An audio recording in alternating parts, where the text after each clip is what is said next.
Hello guys. Ay gwapa na mong kuan guys. Kani siya mo gotokola nga kanang herbal nga gotokola. Dagko isyog dahon guys. Gwapa kay sa nga tanan. Tapos karon mo kita dahon sa gotokola nga perting gwapa ha. Ani siya naglutaw din nigtupidi din siya sa tubig. Palutaw ni mo tubig din tambok ay siya kan asya sa tungod sa isda. Fish pan siya sa fish pan. Guys, dagko kayo dagan kani siya mga benefits. Ang ako sa nag operahan ko. Kada buntag ko kay kaon ko anig tulo ka dahon. Dayon dali ra na ulian ang akong samad.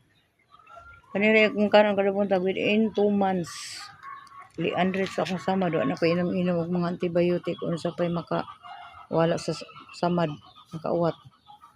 Then kani siya guys sa tubig gini siya magkuan kay naman siya fish pan oh. Naglutaw ang iyang kuan. Naglutaw din sa tubig mo din tambok sa kay musuyog man siya sa duga o sa isda diri oh. Ang gapita mga isda o gwapa kayo. Na mga koy. Tatay siya diri guys, so dagko kay dahon, Ginoo ka dagko kay dahon. Kanon ra nimo ni mabuntag guys, tulo ka dahon, daghan na kay mga vitamins makuha nimo ani. Ora ni siya guys, salamat kay guys.